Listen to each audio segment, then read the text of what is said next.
여러분이 가장 믿고 의지하던 사람이 사실은 전혀 다른 얼굴을 하고 있었다면 어떻겠습니까? 늘 친절하고 부드러워서 좋은 사람이라 생각했는데 어느 순간부터 마음이 이상하게 불편해진 적은 없으신가요? 혹은 나도 모르게 그 사람의 말과 분위기에 끌려다니고 있다는 느낌에 고민해 본 적은 없으신가요? 우리 삶에서 가장 큰 상처는 종종 낯선 사람이 아니라 가까운 사람에게서 비롯됩니다. 특히 착한 척하는 사람들은 겉모습 때문에 더 쉽게 우리 마음속으로 파고듭니다. 처음엔 절대 티가 나지 않습니다. 그래서 더 위험합니다. 알아차릴 때쯤이면 이미 그 사람에게 감정적으로, 심리적으로 끌려다니고 있는 경우가 많습니다. 너무 믿으면 상처받고 너무 경계하면 외로워집니다. 그래서 많은 분들이 인간관계 앞에서 늘 고민하십니다.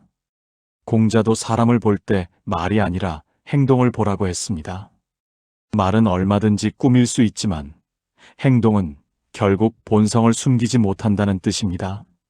마치 포장지는 고급스러운데 열어보면 전혀 다른 물건이 들어있는 상자와도 같습니다. 그렇다면 우리는 어떻게 해야 할까요? 심리학적으로 보면 겉과 속이 다른 사람들에게는 반복되는 공통 패턴이 있습니다. 이 패턴만 알고 있어도 착한 척하는 교활한 사람을 훨씬 빠르게 알아차릴 수 있습니다. 과연 어떤 특징들일까요? 오늘 이야기 마음에 와 닿으신다면 구독과 좋아요 부탁드립니다. 여러분의 인간관계와 마음을 지키는데 도움이 되는 이야기로 끝까지 함께하겠습니다. 알고 보면 교활한 사람의 특징 첫 번째는 말은 부드럽지만 행동은 계산적입니다. 교활한 사람들은 말로는 누구보다 선한 척합니다. 괜찮다고 합니다. 제가 할게요. 정말 도와드리고 싶어요. 라는 말은 쉽게 합니다. 하지만 실제 행동을 보면 전혀 다릅니다. 막상 도와줘야 할 상황에서는 슬쩍 빠지고 책임질 일이 생기면 절대 나서지 않습니다. 이것이 바로 가장 위험한 이중성입니다. 공자는 이런 사람들에 대해 이렇게 말했습니다. 교원 영색 선의인자 하이라고 했습니다. 말을 교묘하게 꾸미고 얼굴빛을 꾸며대는 사람 중에 진정으로 어진 사람은 드물다는 뜻입니다. 진짜 성품은 말이 아니라 행동에서 드러난다는 것을 2500년 전 성인께서 이미 꿰뚫고 계셨습니다. 사람들은 흔히 좋은 말을 하는 사람이 좋은 사람이라고 생각합니다. 하지만 공자는 오히려 반대로 말했습니다. 말만 번지르르한 사람일수록 조심해야 한다고 경고했습니다. 겉으로는 다 맞춰주는 척하지만 불편한 일, 손해보는 상황에서는 늘 뒤로 빠지는 사람. 이런 사람과 오래 지내면 반드시 상처받게 됩니다. 몇 해 전 어느 모임에서의 이야기입니다. 처음 만났을 때 그 사람은 늘 이런 말을 했습니다. 자기가 도와줄 수 있는 건 뭐든 돕겠다고 했고 부담 갖지 말라고 웃으며 말하곤 했습니다. 분위기도 좋았고 다들 그 사람을 좋은 사람이라고 평가했습니다. 그런데 막상 일이 하나 생기자 상황이 달라졌습니다. 모임 준비를 도와달라는 말에는 갑자기 일정이 바빠졌고 책임이 따르는 역할에는 몸이 안 좋다며 빠졌습니다. 결국 늘 나서는 사람은 정해져 있었고 그 사람은 늘 뒤에서 말만 남겼습니다. 그때서야 모두가 깨달았습니다. 말은 늘 앞서 있었지만 행동은 한 발 뒤에 있었다는 사실을 말입니다. 우리는 살아가면서 수많은 사람을 만납니다. 그런데 진짜 신뢰는 뜻밖에도 작은 행동에서 시작됩니다. 혹시 이런 적 있으신가요? 처음 만난 사람이 정말 좋아 보였습니다. 당신에게 먼저 연락도 하고 만나자는 제안도 자주 했습니다. 고민을 털어놓으면 정말 진심으로 들어주는 것 같았습니다. 그래서 당신도 마음을 열고 이야기를 나눴습니다. 그런데 시간이 지나면서 이상한 점을 발견하기 시작했습니다. 그 사람은 당신이 힘들 때 절대 먼저 연락하지 않았습니다. 약속을 잡아도 자기 상황에만 맞추려고 했습니다. 당신이 부탁을 하면 항상 바쁘다는 핑계를 댔습니다. 반대로 그 사람이 필요할 때는 당신을 찾았습니다. 어느 날 문득 깨달았습니다. 이 사람은 나를 친구로 본 게 아니라 필요할 때 쓸 수 있는 사람으로 본 것이구나.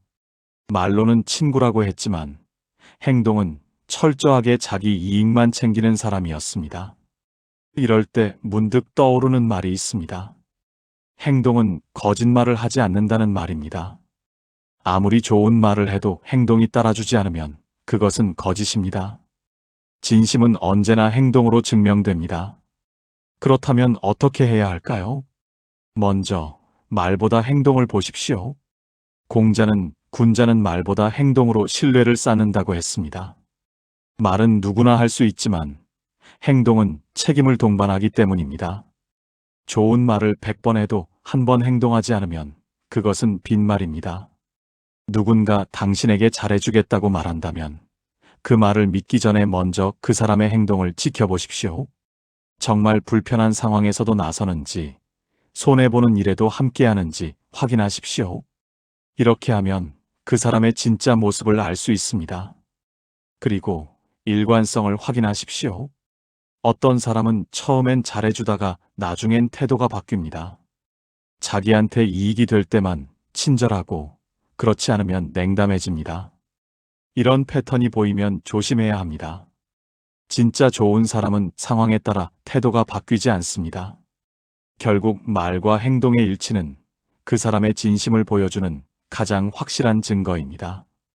겉으로 아무리 착한 척해도 행동이 따라주지 않으면 그것은 가면일 뿐입니다.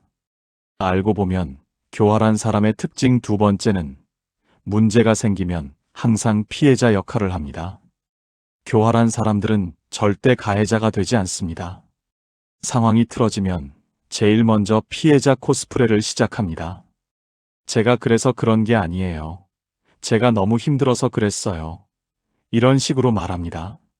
이상하게도 문제의 중심에는 늘 그 사람이 있는데 마무리 단계에서는 항상 다른 사람이 미안해집니다. 쇼펜하우어는 인간의 본성에 대해 이렇게 말했습니다. 사람은 책임보다 동정을 선택할 때 도덕적 판단을 멈춘다고 했습니다. 정말 그렇습니다. 교활한 사람은 바로 이 지점을 정확히 알고 움직입니다. 책임을 회피하기 위해 감정적인 연기를 하고 상대방이 미안함을 느끼도록 분위기를 조종합니다. 한마디로 말하면 이런 구조입니다. 문제를 일으킨 사람은 그 사람인데 끝나고 보면 주변 사람들이 그 사람을 불쌍하다고 생각합니다. 하지만 사람들은 여전히 속아 넘어갑니다. 도대체 왜 그럴까요? 교활한 사람은 자신의 약함을 무기로 사용할 줄 알기 때문입니다. 혹시 이런 경험이 있으신가요? 약속 시간에 1시간이나 늦은 사람이 있습니다. 당신은 한참을 기다렸습니다. 화가 났습니다. 당연히 따질 권리가 있습니다. 그런데 그 사람이 나타나자마자 이렇게 말했습니다. 미안해요. 아침부터 머리가 너무 아파서요. 요즘 너무 힘들어요. 아무도 저를 이해해주지 않아요. 당신은 당황했습니다. 분명 화를 내려고 했는데 어느새 그 사람을 위로하고 있는 자신을 발견했습니다. 괜찮아요. 무리하지 마세요. 그런데 나중에 생각해보니 이상했습니다. 잘못한 사람은 그 사람인데 왜 내가 미안해하고 있었을까? 이 순간 당신은 이미 교활한 사람의 전략에 넘어간 것입니다. 곰곰이 한번 생각해 볼까요? 문제가 생겼을 때 그 사람이 책임을 진 적이 있었습니까? 아니면 늘 상황 설명부터 시작했습니까? 자신의 사정, 감정, 힘든 점을 길게 이야기하지 않았습니까? 문제는 우리가 그 사람의 설명에 끌려간다는 것입니다. 명절이나 가족 모임처럼 사람이 많이 모이는 자리를 떠올려 보십시오. 작은 말 한마디로 분위기가 어색해집니다. 누군가 기분 나쁜 소리를 했습니다. 다른 사람이 상처를 받았습니다. 그런데 그 사람은 이렇게 말합니다. 자기는 그런 뜻이 아니었다고 합니다. 오히려 너무 상처를 받았다고 말합니다. 주변 사람들의 반응도 비슷합니다. 그 사람 요즘 많이 힘들다더라. 괜히 건드린 것 아니냐는 말이 나옵니다. 그 순간 문제를 제기한 사람만 예민한 사람이 됩니다. 그런데 정말 신기한 게 뭔지 아십니까? 그 사람은 사과하지 않았다는 점입니다. 여기서 중요한 통찰이 있습니다. 설명은 했지만 책임은 지지 않았습니다. 감정은 드러냈지만 행동은 바꾸지 않았습니다. 이 패턴이 반복된다면 우연이 아닙니다. 교활한 사람은 늘 힘들다고 하지만 정작 자기 이익은 절대 놓치지 않습니다. 쇼펜하우어가 말했듯이 우리는 책임보다 동정을 선택할 때 판단을 멈춥니다. 그들은 그저 책임을 피하기 위해 피해자 역할을 했을 뿐인데 나는 그 말에 속아서 화낼 권리마저 포기하며 살아갑니다. 우리는 흔히 그 사람의 감정에만 집중합니다. 하지만 정작 중요한 건 그 사람의 행동입니다. 그렇다면 어떻게 해야 할까요? 방법은 생각보다 단순합니다. 설명에 끌려가지 말고 행동의 변화를 보셔야 합니다. 다시 같은 일이 반복되는지를 지켜보십시오. 변화가 없다면 그 말은 연기였을 가능성이 큽니다. 그러니 이렇게 스스로에게 물어보셔야 합니다. 이 사람은 늘 불쌍한데 왜 상황은 변하지 않는가? 그 질문에 답이 나오면 관계의 방향도 자연스럽게 보이기 시작합니다. 결국 스스로를 늘 피해자로 만드는 사람은 교활하게 책임을 피하는 사람일 가능성이 높습니다.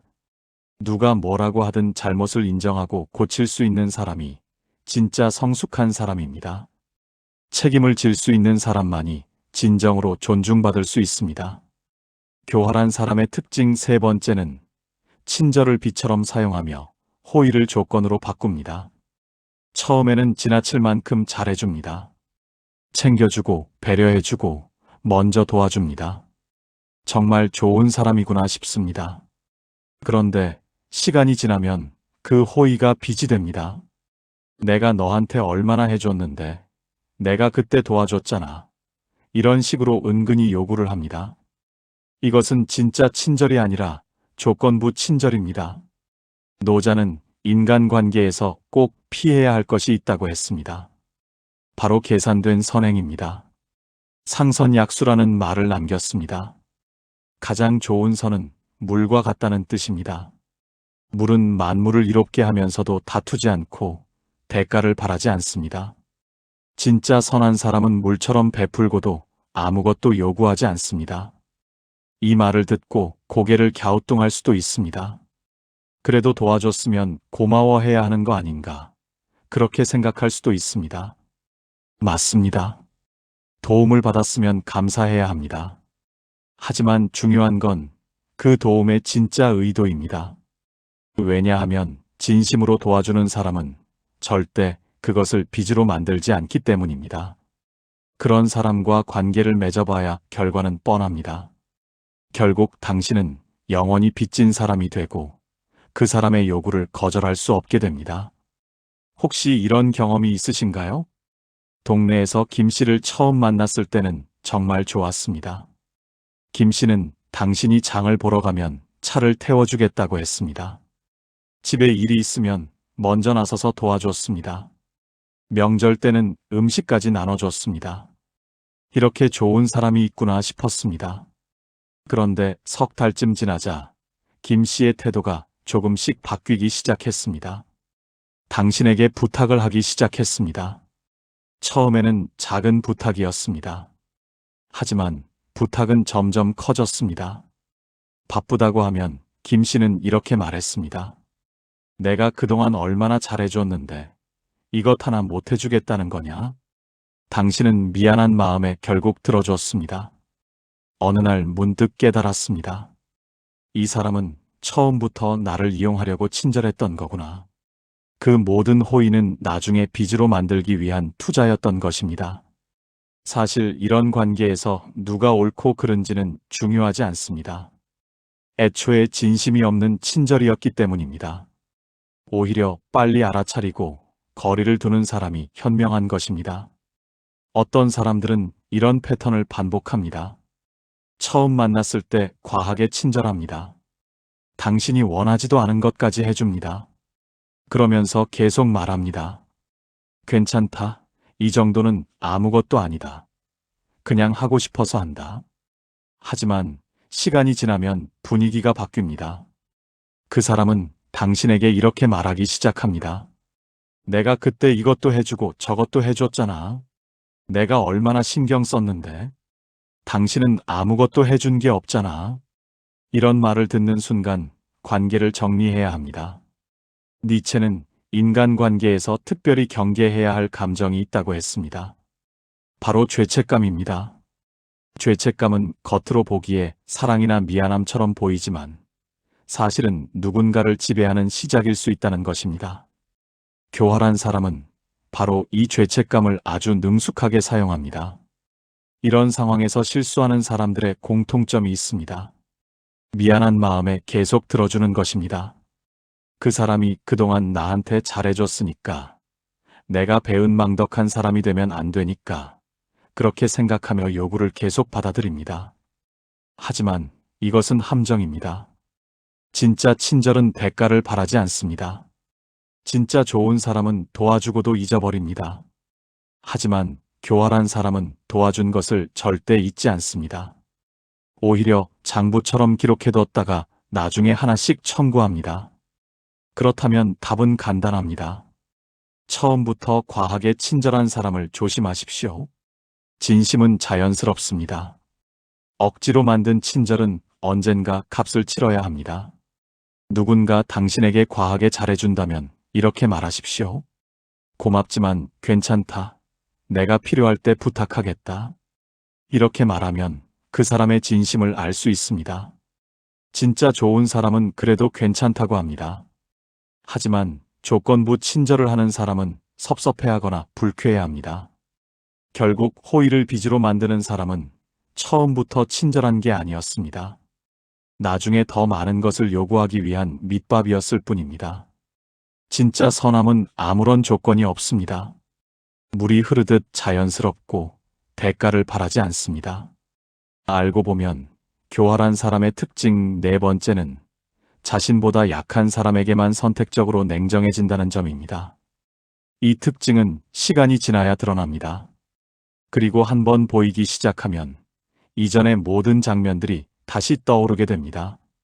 왜냐하면 이들은 모든 사람에게 같은 얼굴을 보여주지 않기 때문입니다. 상대의 위치에 따라 태도를 바꾸는데 아주 능숙합니다. 교활한 사람은 철저하게 이익에 따라 가면을 바꿔 쓰는 사람입니다. 플라톤은 인간의 품성에 대해 이렇게 말했습니다.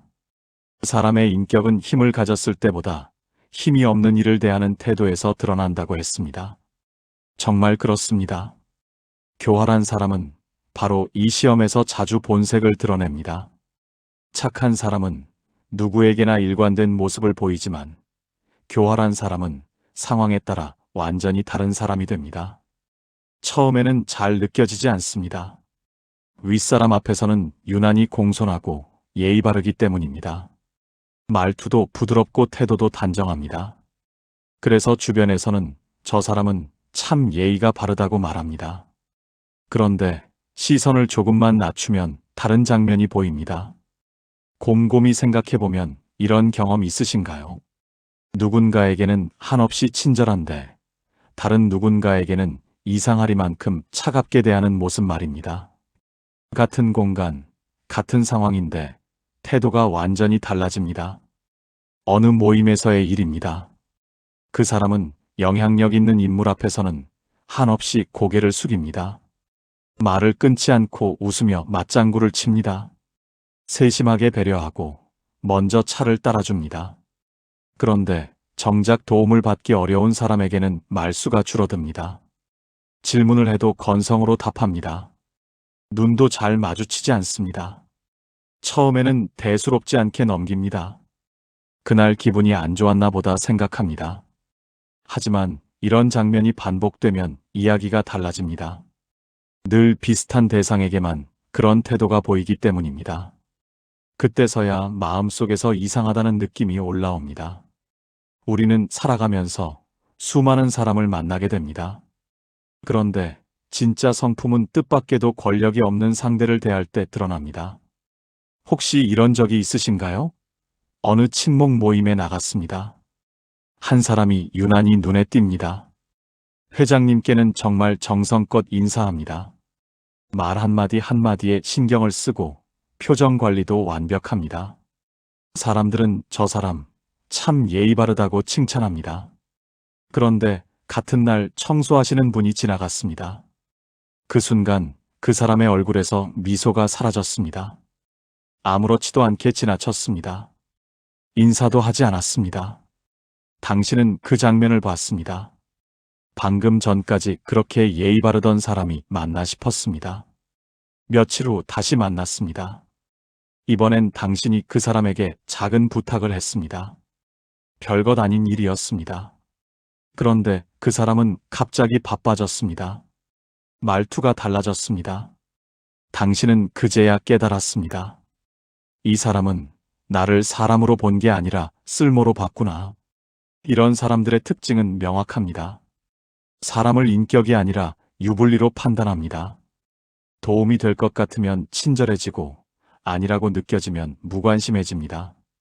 이것은 성격이 아니라 계산입니다. 도덕성이 아니라 손익계산으로 사람을 대한다는 뜻이며 이것이 교활한 성향의 핵심 특징입니다.